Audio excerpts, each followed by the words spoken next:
ये कहानी है एक ऐसे लड़के की जो दिखने में मासूम था, लेकिन उसके दिमाग में करोड़ों के सपने पल रहे थे। बैंक के बाहर जूते पॉलिश करने वाला ये छोटा सा लड़का, नाम था गैरेट। उसने जानबूझकर अपना स्टॉल बैंक के बाहर लगाया हुआ था। वजह थी उसे अमीर कस्टमर चाहिए थे। उसे जूतों से कमाई हुई छोटी रकम की परवाह नहीं थी। वो जानबूझकर जूते धीरे धीरे पॉलिश करता ताकि सामने बैठे अमीर लोग जो फाइनेंशियल बातें कर रहे हैं वो ध्यान से सुन सके। जैसे ही ग्राहक जाता है, गैरेट अपनी नोटबुक निकालता है और सुनी हुई हर जरूरी बात लिख लेता है जो उसे पैसों से ज्यादा चाहिए थी, फाइनेंशियल नॉलेज। वो टेक्सास में रहता था। साल था 1939 और उस समय रंग भेद अपने चरम पर था। एक दिन उसके पिता दुखी होकर कहते हैं, तुम कभी बैंकर नहीं बन सकते, ये सपना छोड़ दो। लेकिन गैरेट की आंखों में जो जिद थी वो बता रही थी कि ये सपना अब उसकी पहचान बन चुका है। ठीक 15 साल बाद गैरेट अब बड़ा हो चुका है। अब उसका नाम बेनगार्ड गैरेट है। वो अपनी पत्नी एनिस और बेटे के साथ लॉस एंजलिस में शिफ्ट हो जाता है। यहाँ उसके पुराने शहर जितना भेदभाव नहीं था।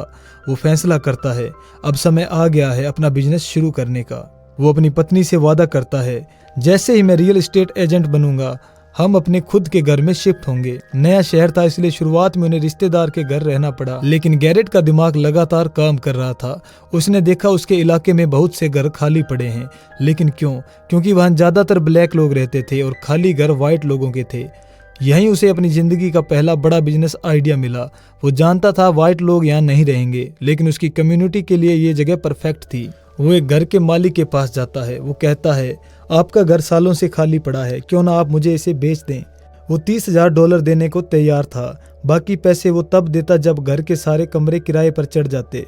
ओनर को आइडिया पसंद आता है, लेकिन वो पूरा पैसा एडवांस चाहता है। गैरेट निराश हो जाता है क्योंकि उसे अपने प्लान पर भरोसा था। जाते जाते उसकी नजर दीवार पर टंगे एक कैलेंडर पर पड़ती है जिस पर लोकल बैंक मैनेजर का नाम छपा था। बस फिर क्या था, वो सीधा बैंक पहुंचता है। बैंक के अंदर उसके साथ भेदभाव होता है। मैनेजर की सेक्रेटरी उसे मिलने ही नहीं देती। वो घंटों बाहर इंतजार करता है। जैसे ही मैनेजर बाहर निकलता है, गैरेट कहता है, आपके एक वीआईपी कस्टमर ने मुझे भेजा है, मुझे लोन चाहिए, उन्हें भी फायदा होगा। लेकिन मैनेजर उसकी बात सुने बिना ही लोन रिजेक्ट कर देता है। रात को अचानक घर के मालिक का फोन आता है, क्या तुमने बैंक में मेरा नाम लिया? गैरेट माफी मांगता है, लेकिन ओनर गुस्सा नहीं होता बल्कि कहता है, तुम जिद्दी हो और मुझे ये पसंद है, मैं तुम्हें लोन दिलवाऊंगा। और यहीं से गैरेट को उसकी जिंदगी का पहला लोन मिल जाता है। वो उससे प्रॉपर्टी खरीद लेता है। अगले दिन जब वो घर की मरम्मत कर रहा होता है, तभी एक व्हाइट लेडी आती है और कहती है, तुम कौन हो, यहाँ क्या कर रहे हो? गैरेट मुस्कुराकर कहता है, मैं इस घर का नया मालिक हूँ। वो महिला हैरान रह जाती है। कुछ ही देर में पुलिस पहुंच जाती है। उससे मालिक होने का सबूत मांगा जाता है, लेकिन गैरेट तैयार था। वो हमेशा घर के कागजों की डुप्लीकेट कॉपी अपने साथ रखता था। पुलिस कागज देखती है, सब सही निकलता है और पुलिस चली जाती है। लेकिन जैसे ही उस महिला को पता चलता है कि बिल्डिंग का मालिक एक ब्लैक व्यक्ति है, वो गुस्से में अपना घर खाली कर देती है, क्योंकि उसकी सोच उसे एक ब्लैक इंसान के साथ एक ही बिल्डिंग में रहने की इजाजत नहीं देती थी। जैसे उस व्हाइट लेडी ने गुस्से में अपना घर खाली किया, गैरेट ने एक पल भी बर्बाद नहीं किया। उसने तुरंत वो घर किसी और ब्लैक परिवार को किराए पर दे दिया। उसे किसी से नफरत नहीं थी। वो इसे सिर्फ एक बिजनेस अपॉर्चुनिटी की तरह देख रहा था। व्हाइट लोग गुस्से में घर छोड़ते जा रहे थे और गैरेट हर खाली घर को कमाई में बदलता जा रहा था। धीरे धीरे पूरा सिस्टम उसके फेवर में काम करने लगा। उसका आइडिया काम करता देख प्रॉपर्टी का ओनर बेहद प्रभावित हुआ। वो गैरेट से कहता है, तुम सस्ते दामों पर व्हाइट लोगों के घर ढूंढो, ब्लैक किराएदार लाओ, घर मैं खरीदूंगा और हम दोनों मिलकर कमाएंगे। लेकिन याद रखना, मेरा नाम आगे रहेगा। किसी को पता नहीं चलना चाहिए कि मैं एक ब्लैक आदमी के साथ बिजनेस कर रहा हूँ। ये सुनकर गैरेट को अपनी पहली बैंक वाली बेइज्जती याद आ गई। वो जानता था उसके रंग की वजह से उसे कितनी रुकावटों का सामना करना पड़ा, इसलिए उसने बिना समय गंवाए ऑफर स्वीकार कर लिया। अगले कुछ सालों में उनका बिजनेस उड़ान भरने लगा। उन्होंने ढेर सारी प्रॉपर्टीज खरीद ली। रेंटल इनकम बढ़ती गई, मुनाफा कई गुना हो गया। जल्द ही गैरेट की फैमिली एक बड़े और शानदार घर में शिफ्ट हो गई। उसकी खुली सोच, शांत स्वभाव और तेज दिमाग ने उसे हमेशा आगे बढ़ाया। जब भी कोई रंग भेद करता, वो कभी गुस्से में जवाब नहीं देता था, क्योंकि वो जानता था अगर वो प्रतिक्रिया देगा तो वो उसी गेम में फंस जाएगा जो समाज ने उसके लिए बनाया है। वो ये खेल अपनी शर्तों पर खेलना चाहता था उसका मकसद था अपनी कम्युनिटी को आगे बढ़ाना और ज़्यादा से ज़्यादा प्रॉफिट कमाना। लेकिन ज़िंदगी हमेशा एक जैसी नहीं रहती। एक दिन उसके बिजनेस पार्टनर की बढ़ती उम्र की वजह से मौत हो जाती है। कुछ सालों में उसकी हिस्सेदारी उसकी पत्नी के नाम ट्रांसफ़र हो जाती है और यहीं से कहानी में आता है असली मोड़।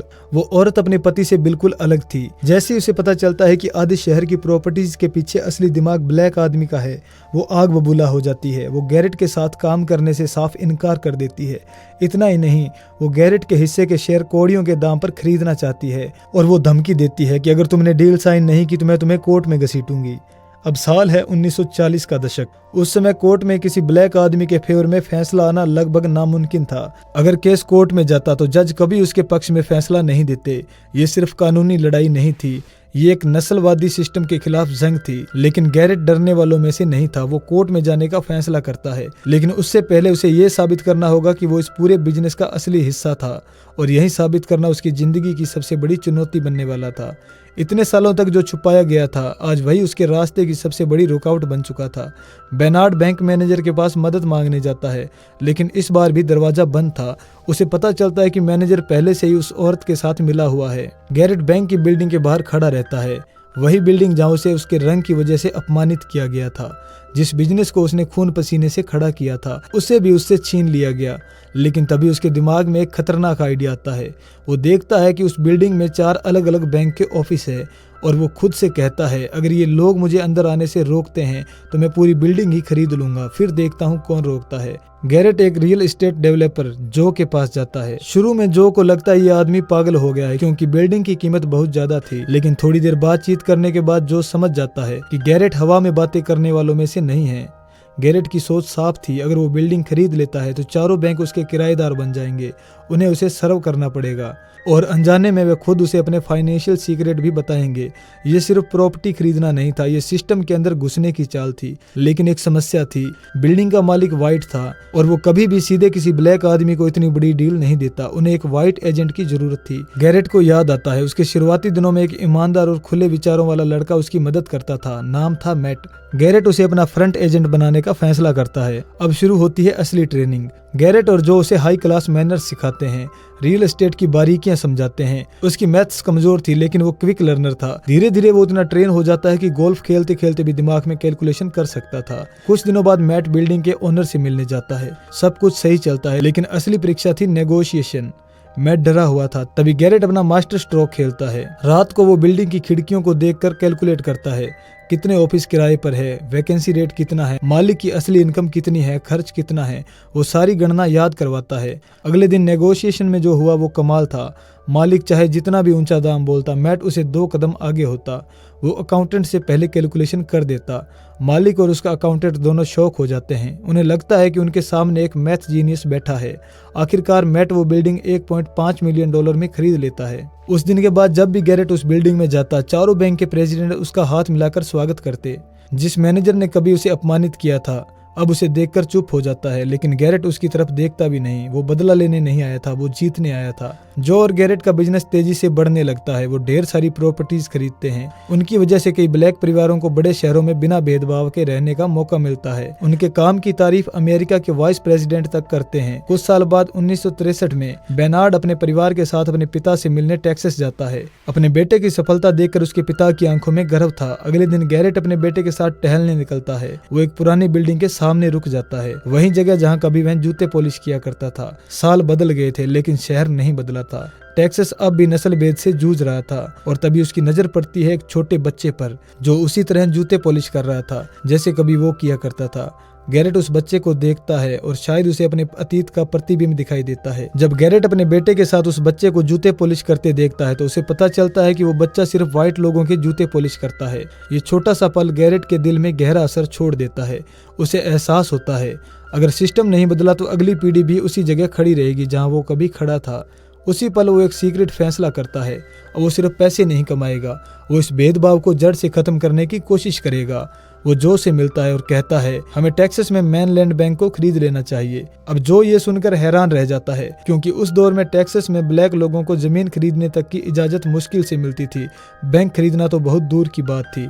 लेकिन गैरेट उसे मना लेता है। फिर से मैट को फ्रंट एजेंट बनाया जाता है। मैट बैंक के मालिकों से मिलता है। उनमें से एक फ्लोरेंस जूनियर थोड़ा शक में था, लेकिन उसके पिता बिना ज्यादा जांच पड़ताल के बैंक बेच देते हैं, ये जाने बिना कि असली पार्टनर कौन है। अब पहली बार एक बैंक के फैसलों के पीछे एक ब्लैक का दिमाग था। गैरेट अफ्रीकन अमेरिकन परिवारों के लोन अप्रूव करने लगता है। वो अपने लोगों को वो मौका देना चाहता था जो उन्हें कभी नहीं मिला। सब कुछ ठीक चल रहा था, लेकिन एक दिन फ्लोरेंस को शक हो जाता है। वो मैट का पीछा करता है और सच सामने आ जाता है।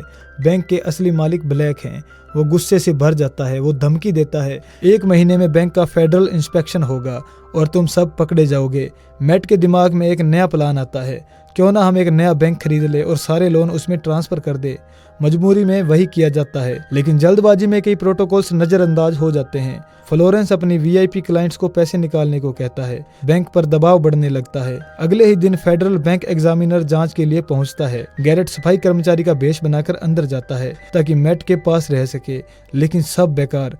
एग्जामिनर के लोन में गड़बड़ी निकाल लेता है। जल्द ही पता चलता है कि ये सब फ्लोरेंस की साजिश थी। अब ये मामला राजनीतिक मुद्दा बन जाता है। मैट पर दबाव डाला जाता है, अपने पार्टनर्स के खिलाफ गवाही दो और तुम्हारे सारे चार्ज हट जाएंगे। पूरी रात सोचने के बाद मैट किसी को फोन करता है। अगले दिन कोर्ट में वो गैरेट और जो के खिलाफ गवाही देता है। गैरेट और जो टूट जाते हैं, लेकिन कहानी में अभी एक आखिरी मोड़ बाकी था। सीनेटर गैरेट से कहता है इल्जाम कबूल कर लो और जो कहना है कोर्ट में कह दो। गैरेट मान जाता है। अगले दिन कोर्ट में वो सारे आरोप कबूल करता है, लेकिन चुप नहीं रहता। वो नस्ल भेद के खिलाफ बोलता है। वो सिस्टम की सच्चाई सामने रखता है। वो बताता है कि कैसे ब्लैक लोगों को बराबरी से वंचित रखा गया। सीनेटर बार बार टोकता है, लेकिन सच बोल दिया गया था। गैरेट और जो की सारी प्रॉपर्टी सीज कर ली जाती है। दोनों को जेल भेज दिया जाता है। फ्लोरेंस बाद में बैंक को सरकार से सस्ते में वापस खरीद लेता है। मैट पर कोई केस नहीं चलता। सालों बाद गैरेट और जो जेल से रिहा होते हैं। ऊपर से वो खुश दिखते हैं, लेकिन उन्होंने सब कुछ खो दिया था। तभी एक बड़ा राज खुलता है। जिस रात मैट ने गवाही देने से पहले फोन किया था, वो गैरेट को ही किया था। गैरेट जानता था कि सरकार उसकी संपत्ति जब्त कर लेगी, इसलिए उसने मैट से कहा कुछ पैसे पहले ही कहीं और इन्वेस्ट कर दो। मैट ने वैसा ही किया और इसी वजह से उनकी कुछ दौलत बच गई। उनके जेल जाने के 3 साल बाद अमेरिका में एक ऐतिहासिक कानून पास हुआ, फेयर हाउसिंग एक्ट। इस कानून के बाद किसी को भी रंग, धर्म या जेंडर के आधार पर घर बेचने या किराए पर देने से मना नहीं किया जा सकता था। गैरेट ने बहुत कुछ खोया, लेकिन उसने सिस्टम को हिला दिया। उसकी लड़ाई ने आने वाली पीढ़ियों के लिए रास्ता साफ कर दिया गया। पैसा गया, प्रॉपर्टी गई, लेकिन सम्मान और बराबरी की नींव रख दी गई और उसके लिए बस यही मायने रखता था। ये कहानी थी द बैंकर की, एक ऐसे आदमी की जिसने सिस्टम को उसी के नियमों से हराया। उम्मीद है आपको ये मूवी एक्सप्लेनेशन पसंद आया होगा। Thanks for watching. मिलते हैं किसी और वीडियो में।